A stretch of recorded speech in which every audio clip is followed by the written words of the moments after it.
Ladies and gentlemen, thank you so very much for tuning in. Eric H526, Luke St. Martin, thank you. If the live stream is a bit choppy, I do apologize. It just started right now, and suddenly is the live stream working? Let me know if you can hear me. Let me know if you can hear me, ladies and gentlemen. So, Eric and Luke, thank you. Ladies and gentlemen, thank you so very, very much. I want to start off, ladies and gentlemen, and first say God bless the families and people who lost loved ones 21 years ago. 20 years ago. Sorry. 20 years ago. And on that fateful day, on September 11th, God bless you and God bless America. And it just, I think that if you were alive at that time, you knew, and you were, an adult or a young adult, you knew where you were. You definitely knew where you were when that terrible, horrendous day took place.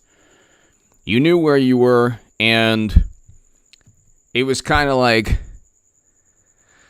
the JFK assassination, where you knew when you heard what was taking place, you knew where you were at that moment. I had a friend in one of the towers. Thank God he made it out.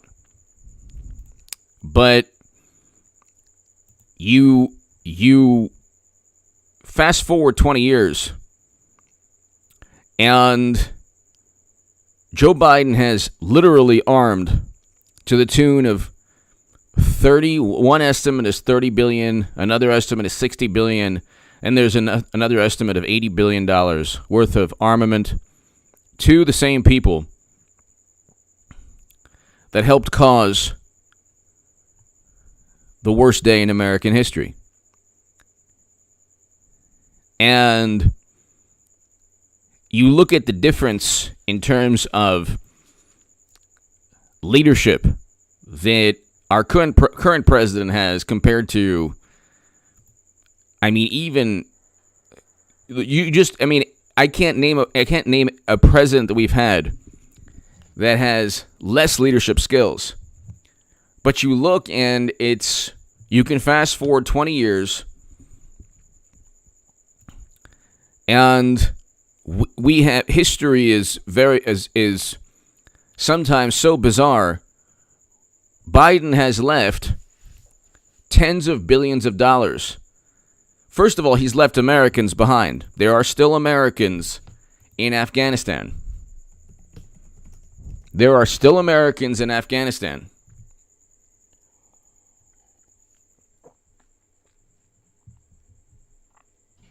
Hit subscribe to this channel, to my super chat. I can't do this without you.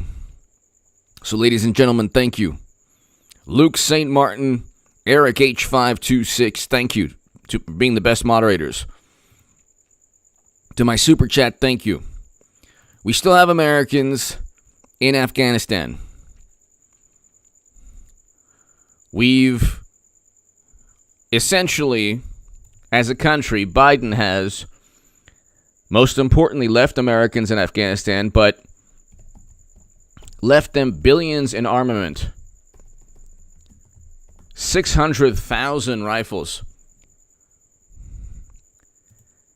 And Humvees and Black Hawk helicopters. And, of course, you get from, and we'll get to the Washington Post, the article in the Washington Post, but you get the fact check. No, America's not left $83 billion. Well, it's okay.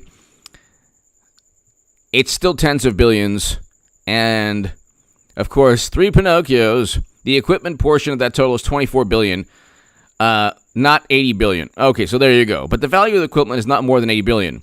That's a number that all money spent training and sustaining the Afghan military over 20 years. Well, okay, but most of the equipment is there.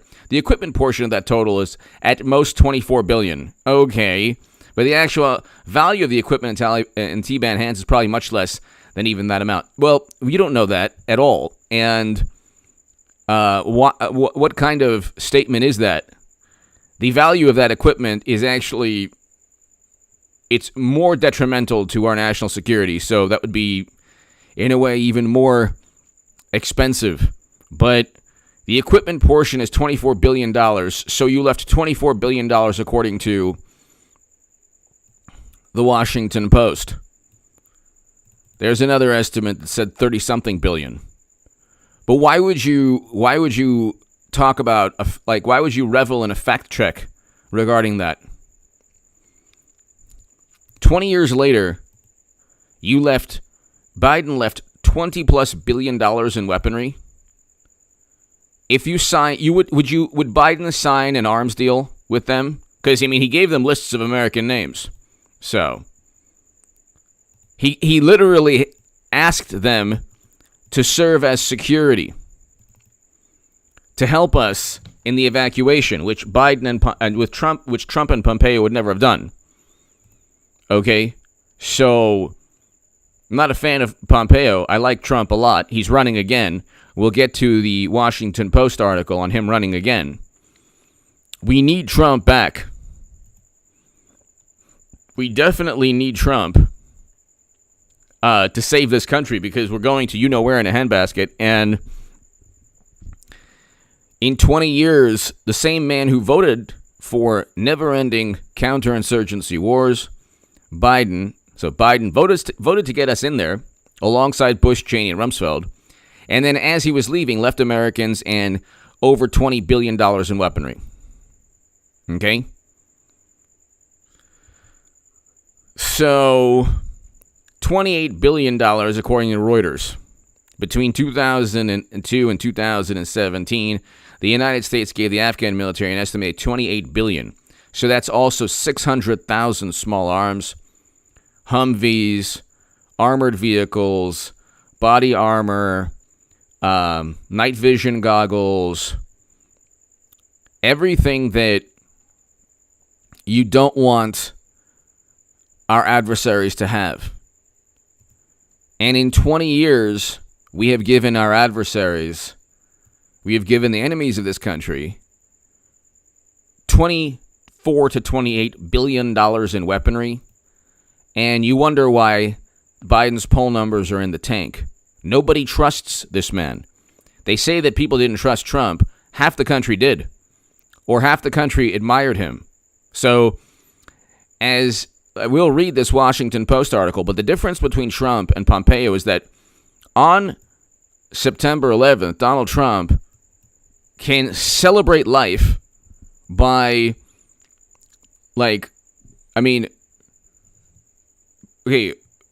doing a play-by-play or commentary on the Vitor Belfort Evander Holyfield fight.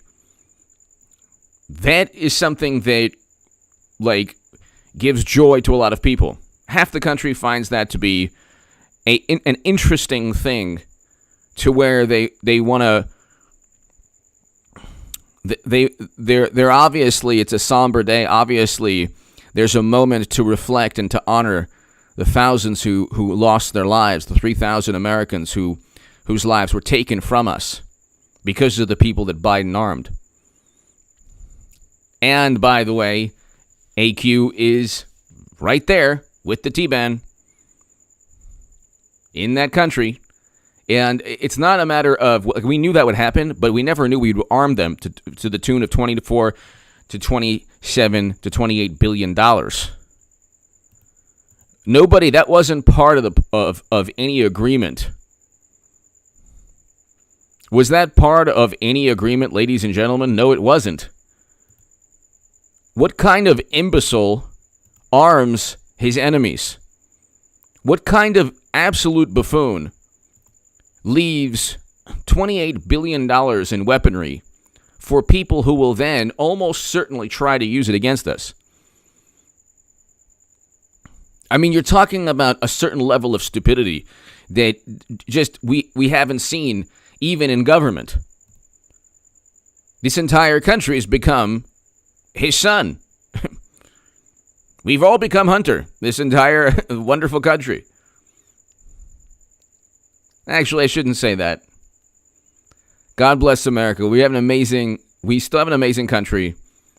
We just have to deal with the next 4 years. And it's not about Trump's personality. See, they don't like Trump's personality, but we had a record low unemployment. Fact. We had international deals where Trump was the first president to step foot in North Korea. President Moon Jae-in of South Korea stated Trump deserved the Nobel Peace Prize. So we had record low unemployment, wage increases. We had hundreds of thousands of manufacturing jobs. Now we're heading towards a crash, a stock market crash. And Biden is completely ignoring it, and I'm telling everybody it's taking place. I'm predicting a stock market crash. I'm not right about everything, but I'm right about a lot of things. I'm not Nostradamus, but you can compare my track record to the $20 million venture capital funded people, CNN, MSNBC, whatever. Compare my track record to the $20 million venture capital funded socialists. Okay? We have the wealthiest socialists in our country you've ever seen in your life. Usually socialists are not so wealthy. We have the wealthiest socialists you've ever seen in your life.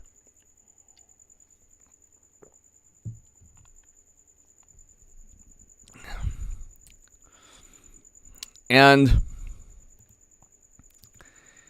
you're looking at Trump was somebody that presided over trade, that went ahead, utilized tariffs against China that Biden kept, and numerous countries wanted his foreign policy deals to be continued under Biden's administration. Most of the criticism of Trump was about fabricated, completely irrational hoaxes and obsessions, neuroses, really neuroses. We're talking about neuroses. He didn't work with Russia, okay? His social media account entered the minds and the spirits and the souls of Democrats and did a number on all of these people. It's unbelievable. Now they got what they wanted. They got what they wanted. They have Biden, who's the opposite of Trump, not only in terms of personality, but in terms of getting things done. The economy is heading towards a stock market crash. And the only, I don't know how we'll get out of it, or I don't know what's going to happen if we have to bail out banks after we've just bailed out the country because Democrats prevented people from working. They prevented men and women from working for their families, and it's pretty unbelievable. But I want to read you this, and it's kind of indicative of where we're at as a society, even with Biden's completely inept and irresponsible reaction, or I should say evacuation, leaving Americans behind and leaving $28 billion to the adversaries, to the enemies that helped orchestrate the tragedy, the worst day in American history. Why you would leave by the way, real quickly, why would you leave $28 billion? It's almost as if he did it on purpose. Okay? It's almost as if he did it on purpose. Not saying he did it on purpose, saying it's almost as if. Not saying he did it on purpose. Not saying that he did it on purpose. But it's almost as if he did it on purpose.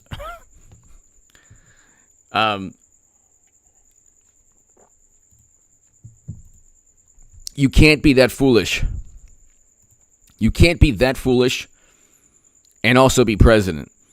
There's nothing that Trump ever did in terms of foreign policy that was that counterproductive. But Biden's foreign policy resume is atrocious. Look at Libya. Look at voting alongside Bush, Cheney, and Rumsfeld. I mean, he's failed upwards every decade of his life. But here, The looming chaos of Trump 2024, Washington Post. Why would there have to be why would there have to be chaos? Is this not chaos? Is this the evacuation of Afghanistan, leaving Americans behind, allowing the T-Band to obtain $28 billion in weaponry? That would have been a non-starter. You would have Trump and Pompeo. Part of the Doha Agreement was ensuring that weaponry wouldn't get into the hands. And you better believe they would care if it was Trump presiding over it. Every critique they have of Trump, every single critique they have of Trump, like every single reaction they have to a failed policy is exponentially greater if Trump was involved. And it's infinitely less pronounced if it's Biden. But here, Washington Post, the looming chaos of Trump 2024. So why would Trump running again be an example of chaos? Why would Trump running again be an example of chaos too? Like, that makes no sense. Okay, but here, there's nothing substantively different about what Donald Trump is now than what he was in 2015. Okay, so what? You have to understand these types of articles, and the journalist is a great journalist. Okay, this is just the Washington Post. You have to understand they're speaking to the sensibilities of morally superior apoplectic Democrats. There's nothing substantively different from what Donald Trump is now than what he was in 2015. So what? In 2015, he was a president he was a candidate who was completely different from Clinton and Bush, Jeb Bush, and completely different from career politicians. Good. Thankfully, he hasn't changed. That's a fantastic thing. Wow. My God. Hopefully, he never changes. If you want to say he should tone down his rhetoric, I agree with that a little bit. If he just is a little bit more diplomatic, that's fine. If he's a little bit more diplomatic, that would be fantastic. Other than that,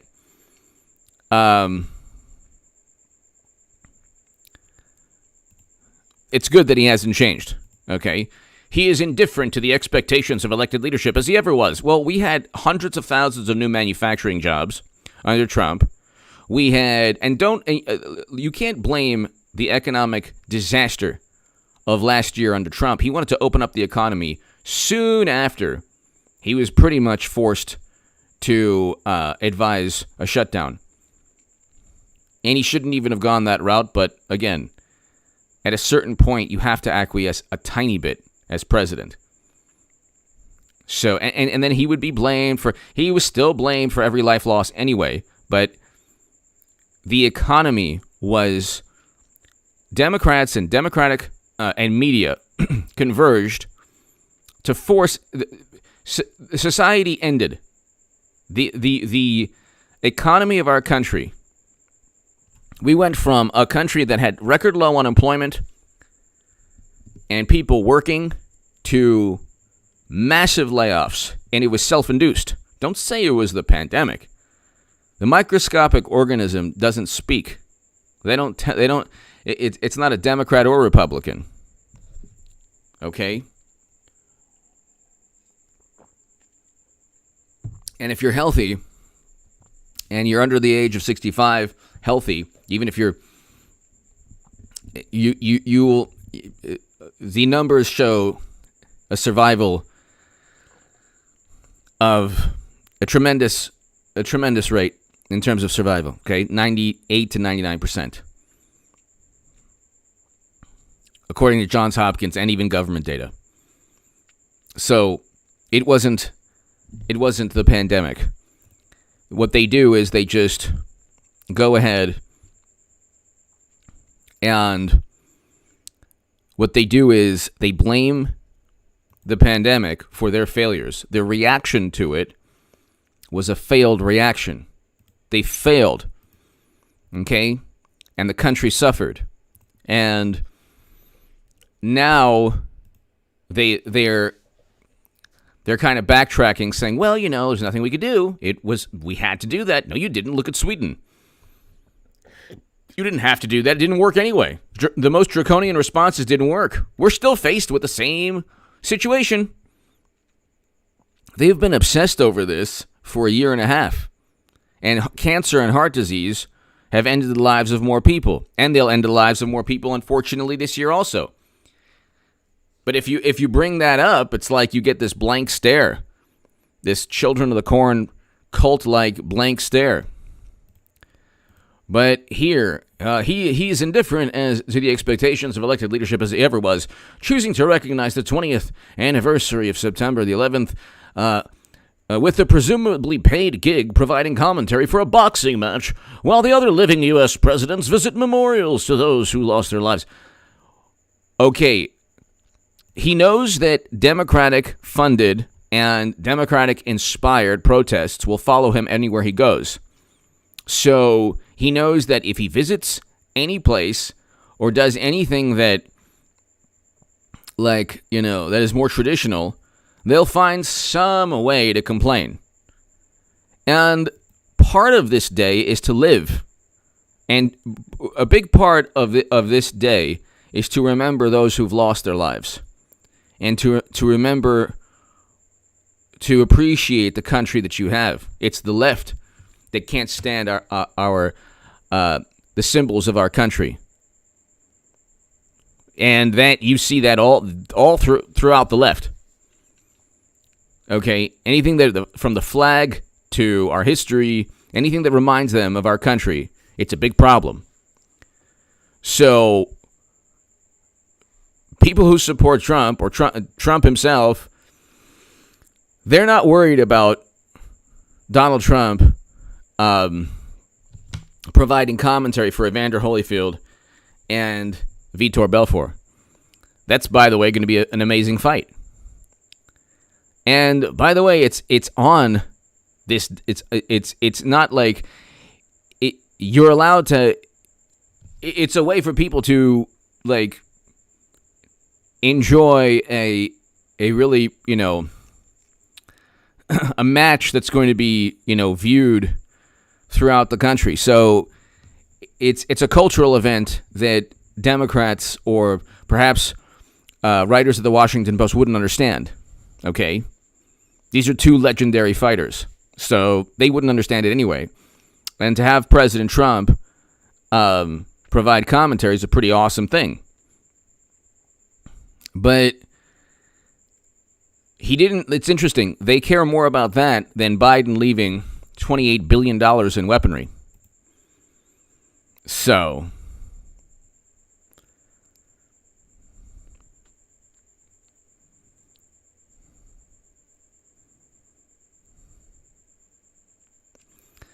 then you have Trump's political message is also the same, centered almost exclusively on a combination of Democrats are doing it wrong, and I would do it perfectly. Well, that's every politician. There's every politician. Is there a politician that doesn't have that message?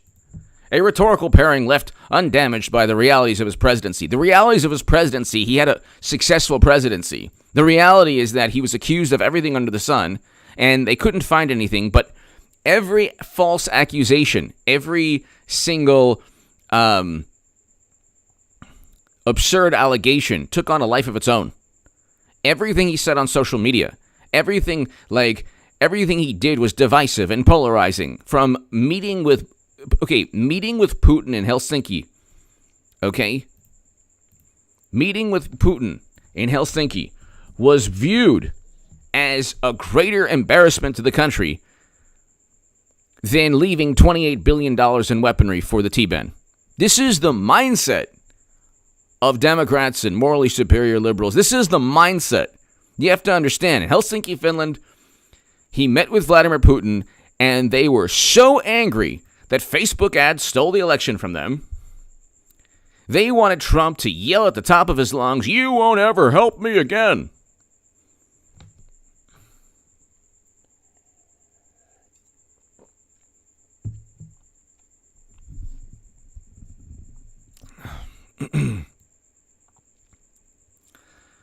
And, like,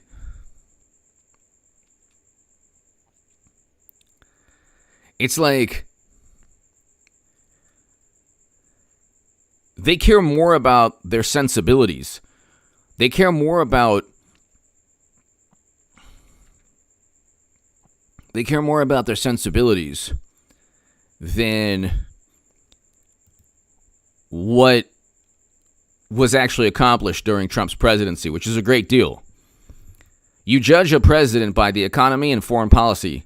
On both accounts, Trump was very good. Very good.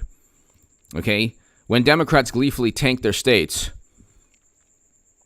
and prevented people from working and then gave people stimulus checks and then said, well, we need an eviction moratorium. It's like they needed policies to make up for their failed policies all the time. So they tanked the economy. Then they said, well, here's a stimulus check. Then they realized that people were eventually going to be kicked out of their apartments and houses. Then they said, well, there's an eviction moratorium. Now we're facing a stock market crash. And the inflation we're facing now is because of all the government stimulus checks, when you could have just let people work. According to government data, 80% of the lives lost from the pandemic were 65 and older with numerous pre-existing conditions. So why did you tank all of society? But you can't even talk about that.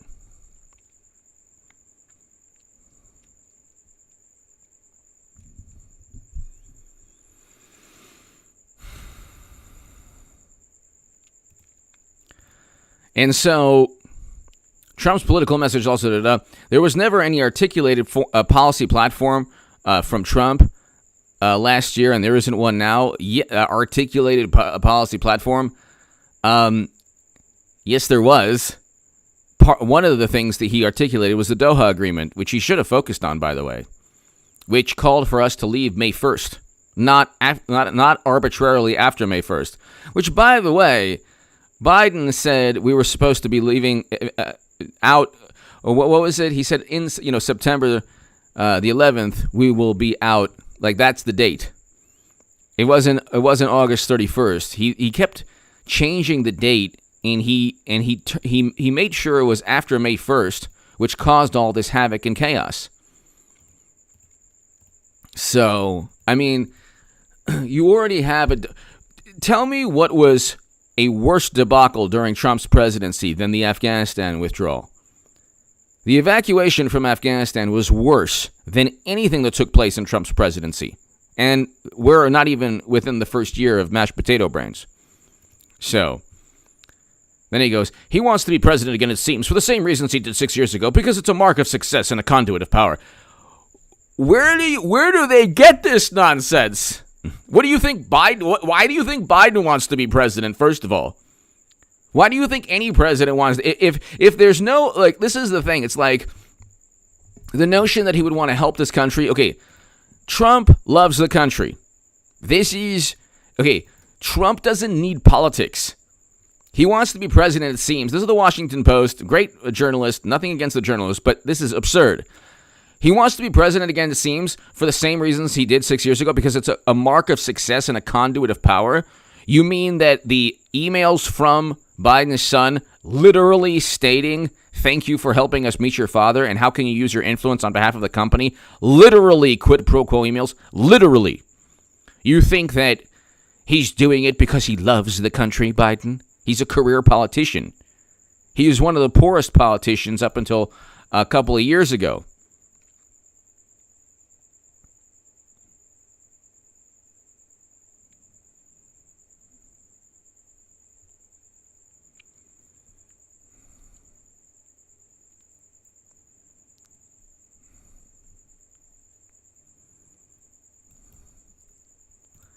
And it's like,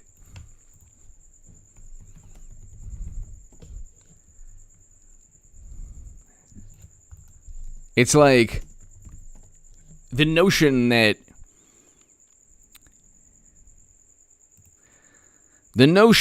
that Biden would... The notion that Biden wanted to be president because he loved the country, it's like, that's absurd. He's a career politician.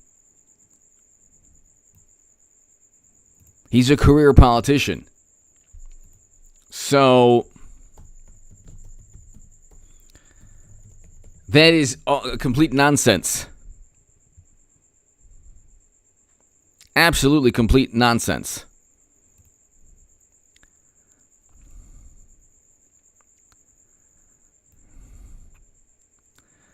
I want to read you something here. Inflation rate stood at 5.4% July 2021. We have an inflation rate of 5.4%. Okay? Tradingeconomics.com. You can look at anywhere. It's right there. Inflation is at a 13-year high. It's only getting worse. The country is facing a hedge fund disaster. One hedge fund already went under. Okay? You can look and by a producer price index rose faster than ever. That was just today. Consumer price index is at its highest point in 12 years. So you have more people trading on margin, more firms, more hedge funds trading on margin, more investors trading on margin than ever before. And it's like we have a situation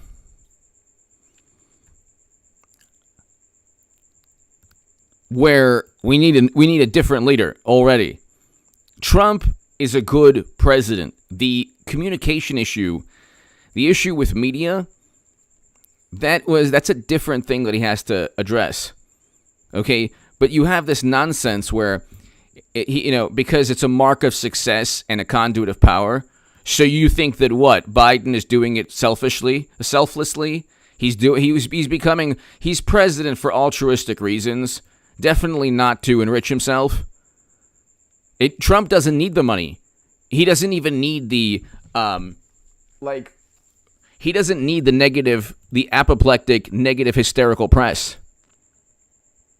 So it's like you have one person who actually does love the country, and you have another person who loves politics and power. So we can do that all day. But there have been significant changes that surround Trump, changes that overlap with one another. The first is that his voice has lost volume thanks to his ouster from social media. No, this voice hasn't lost volume. His voice hasn't lost volume. People who care about him still listen to what he has to say. Pushed to interviews with right-wing media outlets and frequent tweet-like statements that his aides hope to present as serious political commentary. Fox News has always been his favored media outlet. I think that he should also go on CNN and MSNBC to broaden his ability to communicate and to try to take the initiative away from his detractors, or at least to try to do what he did in 2015, where even when he's dealing with MSNBC and CNN, he has the opportunity to show people he's a human being. He has the opportunity to show people that he's a human being. That's what he needs to do. You might disagree with me, but I think that's important. One large enough that thousands of people showed up January 6th to applaud his false claims about why he lost. Okay, and the FBI said that he had nothing to do with... He never committed an illegal act, so that's why they never were able to indict or charge him. So what if... So what happens if and when he announces that he's going to seek the Republican nomination in 2024? To be clear, we all should have learned in 2015 that predicting Trump... He liked Space Force and hail to the chief. And pardoning his allies. Yeah, Bill Clinton did too. Pardon his allies. And by the way, Bill Clinton pardoned somebody who was literally a fugitive running from the law. Not somebody falsely accused. Not somebody they went after just because he was close to Trump. A fugitive. Bill Clinton pardoned a fugitive. Oh, you know what? That's what friends are for good times and bad times. Even if you're a fugitive from the law, I'm to still pardon you. He liked speculated. Yes, there was never any indication he enjoyed to the extent. So, again, this is just kind of all these different statements trying to,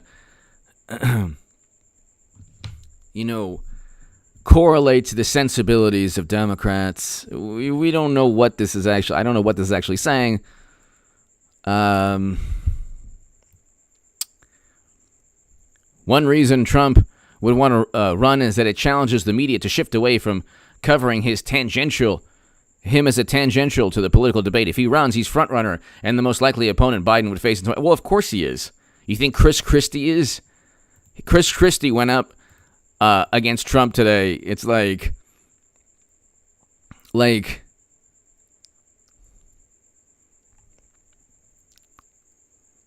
Chris Christie went up and tried to disparage Trump, and it's like, what did Chris Christie ever do that's even close to what Trump was able to accomplish? Record low unemployment, the Doha Agreement, which was completely botched by Biden, single-handedly altering U.S. foreign policy.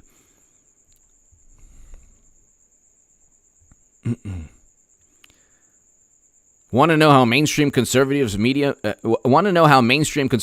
might treat a Trump candidacy?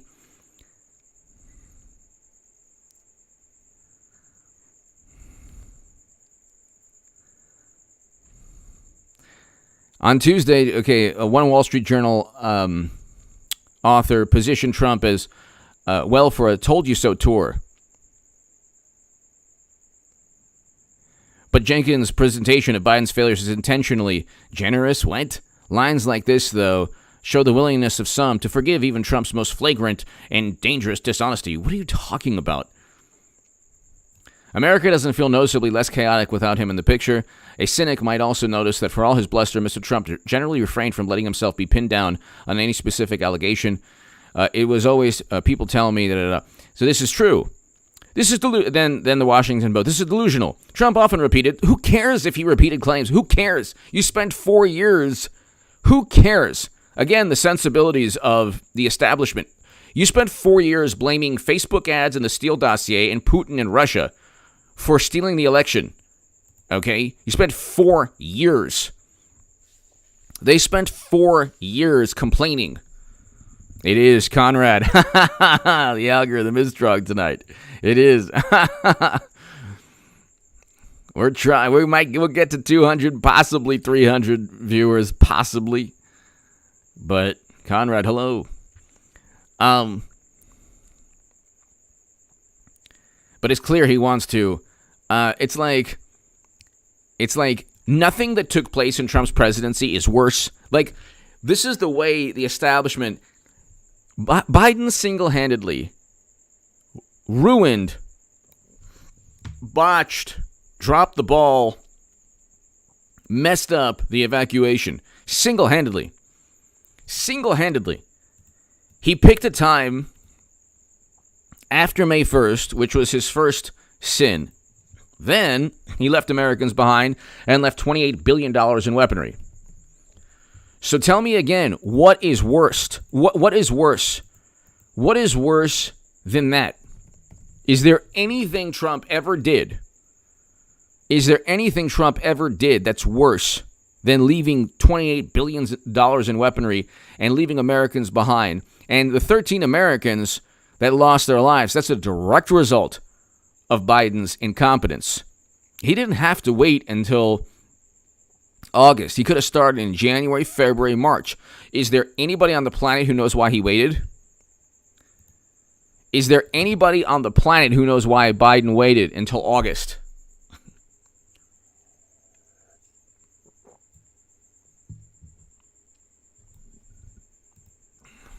Nobody knows.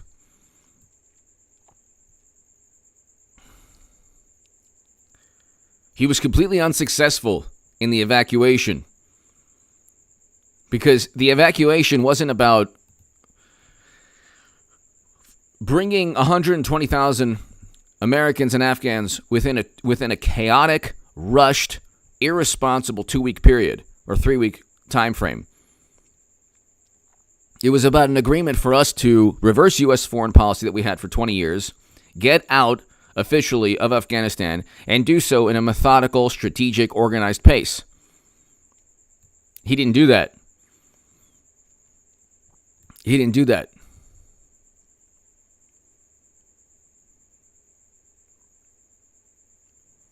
So,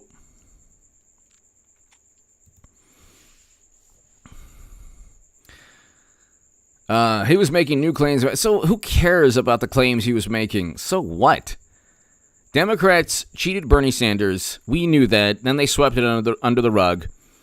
They complained about Trump and they complained about Russia for 4 years because the intel agencies or the intel operatives said that Russia interfered. Those same intel operatives were silent.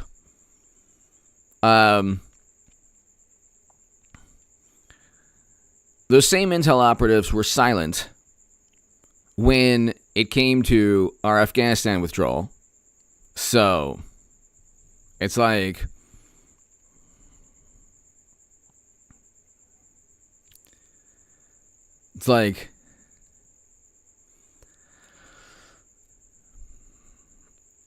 where were they when they wanted to help? Where were they when their expertise was needed in advising Biden? They were nowhere to be found because the heads were political operatives. The chiefs, the intel chiefs that blamed Trump were political operatives. Ian Moyer! Thank you, Ian! Nothing that took place in Trump's presidency is even close to what's going on with Potato Whisper. Exactly. It's exactly what I'm saying. Chad Davis! Biden deliberately botched the withdrawal to ensure that we will have to send troops back. I think that, you know what? I think you're right on that. And God bless you, Chad Davis. And thank you for your service. And God bless you. Thank you. I think you're right on that. Chad Davis, thank you. Ian Moyer, thank you. I think you're right on that, Chad. Ian Moyer. There was nothing close, exactly. To my super chat, thank you so much. Ian, Chad, Ian Moyer. It's like nothing even close. Nothing even close to the evacuation. The rushed evacuation, and we have a stock market crash on the horizon. Within the next year, there will be a stock market crash. And the thing, a correction is going to lead to a crash because there's so much margin, there's so much leverage, people are so over-leveraged. We as a society have borrowed more money than ever before, even 1929. So, and that links are below.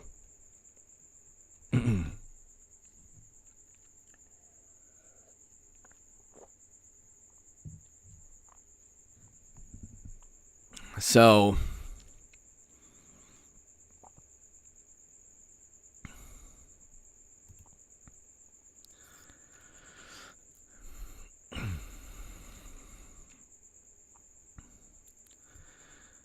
let's continue. So it's like, Ian, thank you. Chad, thank you.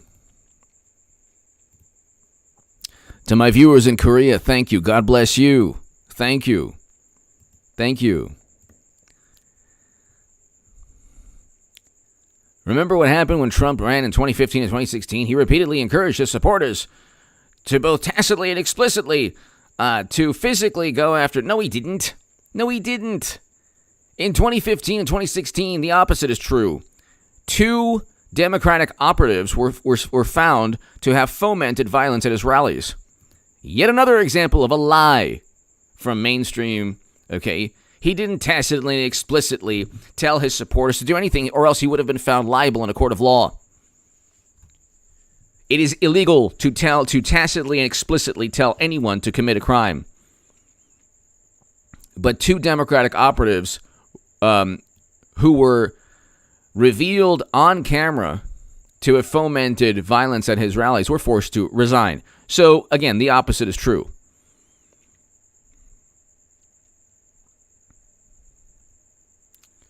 Then the article goes to Trump has always been as much of a follower of the fringe right's obsession. No, he hasn't. He doesn't care about the fringe right. I don't even what is the fringe right at all? He got 74 million Americans with 92 to 100% negative media coverage. You think if the Washington Post was even somewhat objective towards Trump, he might have gotten even more than 74 million? Apparently, Biden was the most popular candidate of all time, but he only had positive media coverage. The man was slurring his speech all throughout the campaign, doddering about and bumbling and stumbling about. And they propped him up like you could not believe.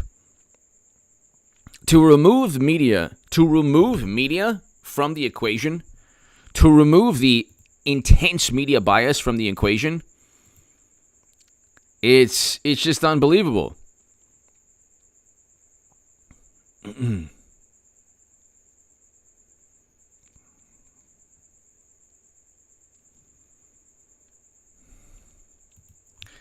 Luke St. Martin! Thank you, Luke. I'd like to hear your thoughts on Joe's.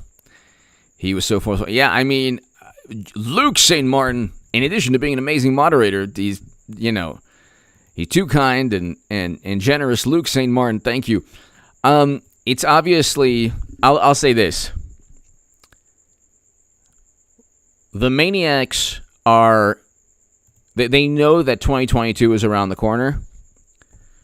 So the maniacs have to hold on to as much power as possible. And this is their last chance to impose their will upon half the country. It's their last chance. It's their last chance. And so what they're doing now is leading to a stock market crash, a financial catastrophe of their making, and it's because of things like his speech the other day. He is not focusing on an age or they're not focusing on protecting the most vulnerable. This is cancer and heart disease ended the lives of hundreds of thousands of more people last year. What they're doing is completely irrational, and mashed potato brains is just, he doesn't really care anyway. He doesn't know what's going on. He's mashed potato brains. Cancer and heart disease ended the lives of hundreds of thousands of more people. Go look at the government data. And Democratic-run states still have 4 of the top 6 highest per capita rates. Still to this day are Democratic-run states. And a person has a right to decide what they do in terms of health care for themselves. That will never change. That will never change.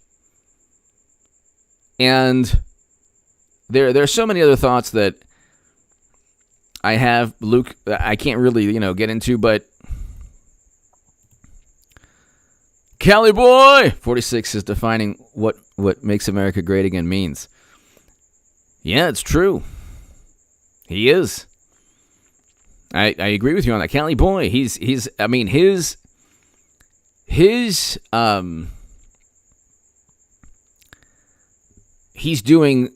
it's like the opposite of what Biden stands for is what make America great again means. I agree. Cali boy, thank you. Thank you. But Luke,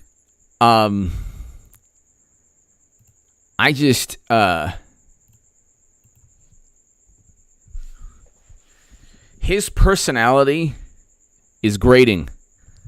And his personality is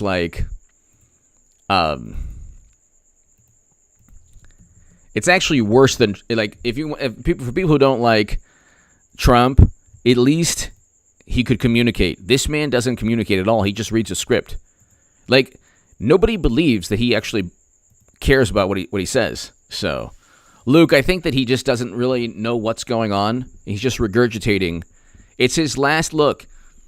The House Democrats know that they have 1 year to mess things up. They have 1 year to impose their will on people, and people are actually doing, they're still doing their own thing. So, then Trump has always been a follower of the fringe rights obsession. No, he hasn't. He doesn't even care. He championed groups. No, he didn't champion any of these groups. And, like, the groups are like, 40, 50 people on the entire country. He didn't even champion them. So it's like, these are all, again, the sensibilities. When Trump announced his candidacy in 2015, the coverage evolved from treating him as a novelty to treating him as a surprising contender.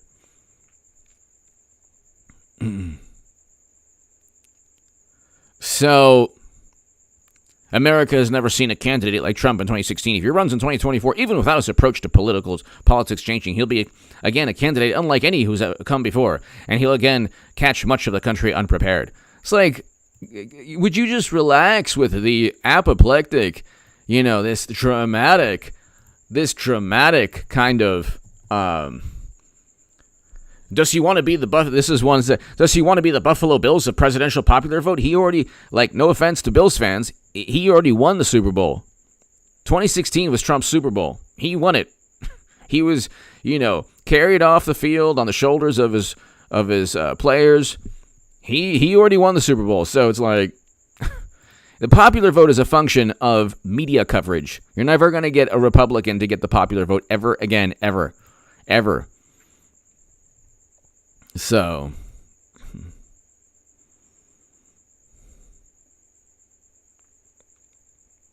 Gally Boy, Luke, Chad, Ian Moyer, thank you.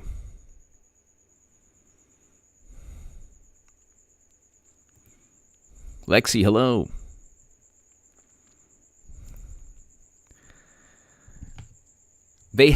You look at that Washington Post article, is there anything as bad as the evacuation from Afghanistan? Nothing.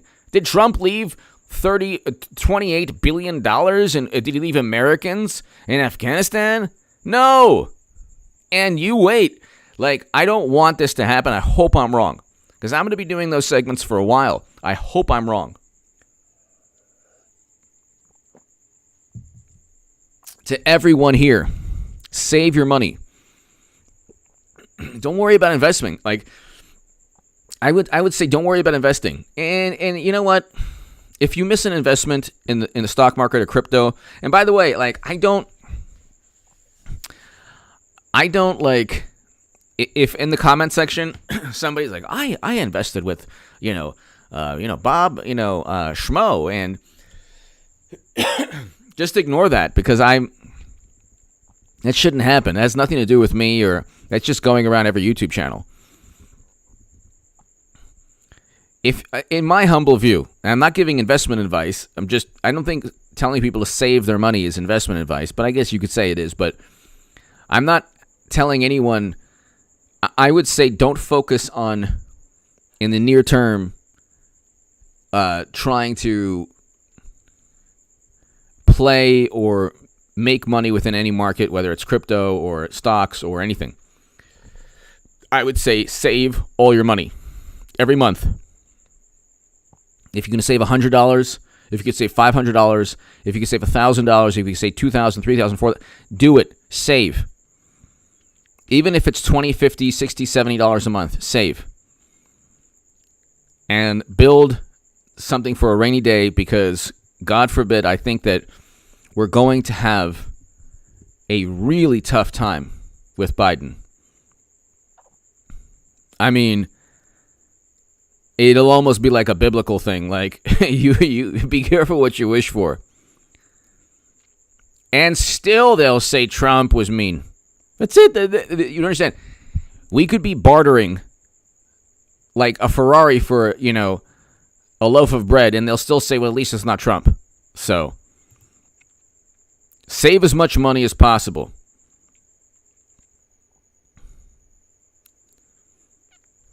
Exactly. Save as much money as possible.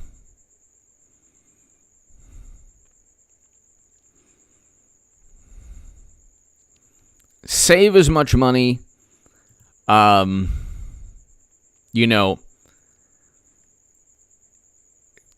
We're heading towards a catastrophe. This is just today, the producer price index. And it's like, these are economic indicators. Okay. Do you think that Bernard Sanders knows what an economic indicator is? He doesn't care. Bernie, the producer price index accelerated in August more than ever before. Does it have anything to do with the billionaire class and wealth inequality? Well, yeah, it does. The prices of goods for the businesses throughout the country are increasing faster than ever. That means that consumers pay more with currency that is worth less because of inflation. I just tuned you out, and so you'll have to read the article for me. Because, and by the way, don't read it for me. I'm tweeting about the billionaires. So, producer price this is 18 hours ago. Fox Business. And I'm talking about this all the time. I've been talking about this for the past 5 days now, or 3 or 4 days. Producer prices surge 8.3% annually, fifth straight record gain. Producer prices rose 8.3% year over year. You know the sectors that cause, the industries that have caused the recession. So people kind of they know what's going on. This was, everyone stop working. It's for your own good. And do you think that Republicans pushed back? No.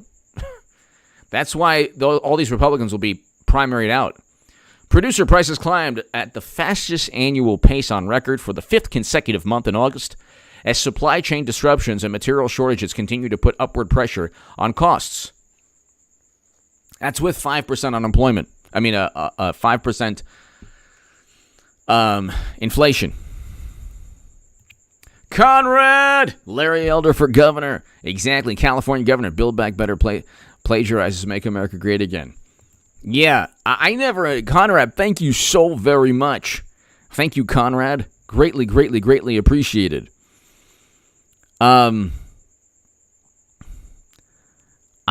It's interesting. Make America Great Again is easily understood. What does Build Back Better mean? What does it even mean? I don't even know what it means. Conrad, thank you so much. Larry Elder. You know what? I hope Larry Elder can do it, but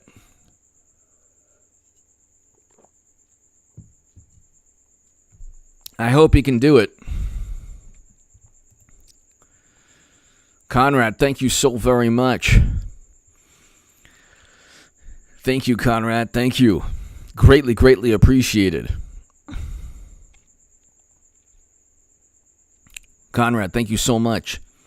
The producer price index for final demand jumped 8.3% year over year, according to the Labor Department. The reading was an increase from the 8.2% increase that analysts surveyed were expecting, and above the 7.8% print record recorded in July. The reading was the strongest since record-keeping began in November of 2010.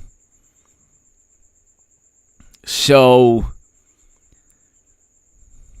businesses from restaurants to car manufacturers, everything, they're paying more money. If you asked Bernie Sanders and AOC, you think this is good for the economy? They won't even answer. They won't answer. They will not answer.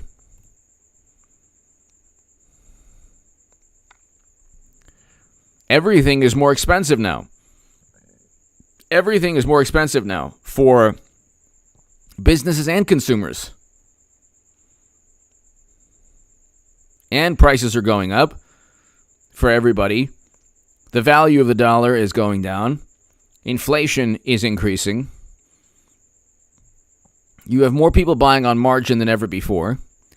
You have hedge funds that can't be regulated because we don't know. The SEC does not know, and this is like a key point, that I've been trying to talk about. The SEC doesn't know.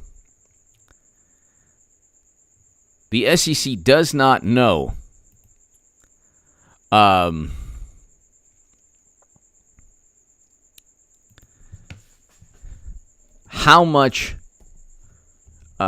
many loans or how much in terms of leverage these hedge funds and these financial firms on Wall Street have. They don't know, because the derivatives that they invest in, they don't own the underlying stock. So if you don't own the underlying stock, you don't have to report how much you borrow to pay for it. That's a huge problem. The contract for differences is a derivative that they utilize to bet on the fluctuations of a stock. And the mutual fund Archegos went under because Viacom went down a lot in the span of a day or two or three. And they didn't have enough money to pay for the margin call. So they borrowed too much money to bet on stock fluctuations. They borrowed too much money to bet on the stock fluctuations, which is causing there's already a downturn now. If you're following the market, it was the 5th straight day of decline. We could be heading into a market correction that leads to a crash.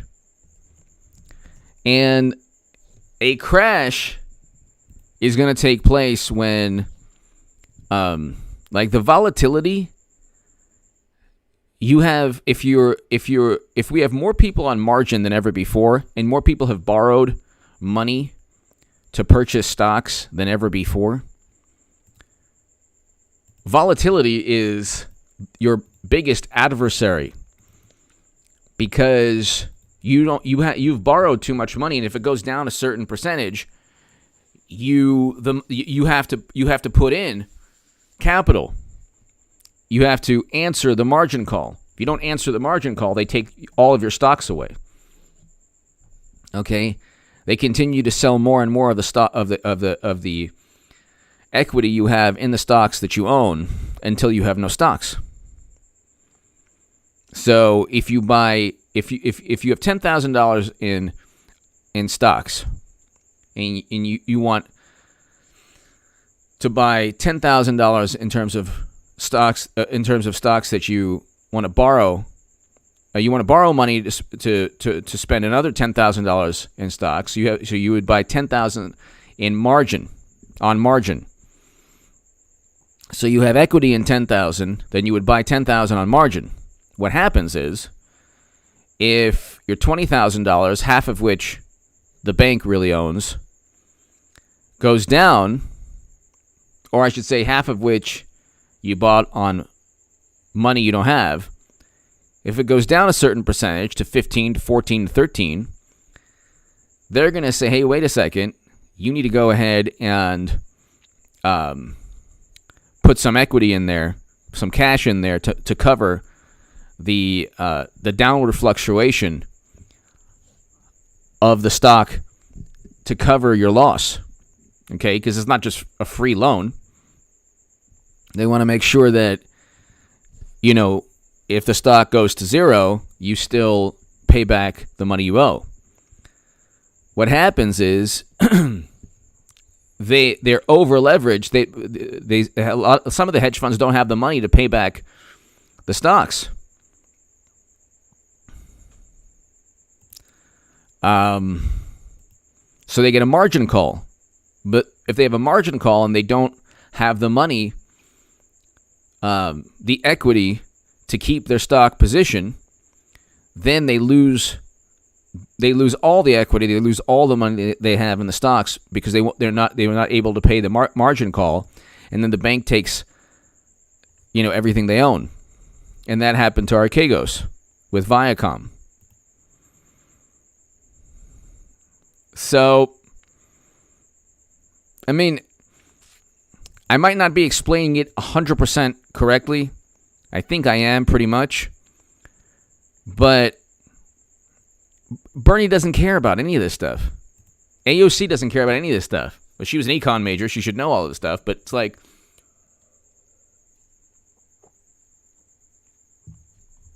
or at least like, they don't see how a stock market crash could impact the working class, which of course it can. And what impacts the working class also is forcing them, like preventing them from working, because of something that 98 to 99% of the time the average American will survive. And it's third on the list after heart disease and cancer. But anyway, they don't see the link between the impending doom we face. They don't. It's just like, if it's not a tweet where they can pontificate and like talk about how great they are, then they don't care. If it's not a tweet, they don't care. Thank you so very much to my viewers in Korea. Thank you so very much. Haha, Grogans, hello. But like, if they don't see a correlation between Twitter and impending doom, like basically this stock market crash is like a great white shark circling us, with Bernie and AOC in the middle, like on the lifeboat with us, tweeting about the billionaire class. I was like, well, I think maybe I have a little bit. Maybe this hurts the working class, this great white. Anyway, ladies and gentlemen, God bless America. God bless you. I'll be back tomorrow, obviously. I think I'm going to try to do an earlier live stream. Maybe like a 5:30 p.m. live stream, not 6:30. We'll see. Maybe I'll do 6:30. I'm not sure. But to my super chat, thank you so very much. Everybody, thank you. Have a safe evening. Great weekend. God bless you. And Luke St. Martin, thank you so very much again. Ian, Chad, everybody here. I can't thank you all enough. Have a great weekend, everybody. Focus on life and happiness and success and joy. And save money. And listen. If you're prepared for Biden's eventual failure, catastrophic failures ahead, we can totally be, we'll survive anything that Biden and his merry band of imbeciles offer us. It's just a matter of being prepared and safe and happy, and just save your money every month just for a rainy day, because I do believe there's going to be a stock market crash. Give me your thoughts below. Hit subscribe right now. Thanks so much, everybody.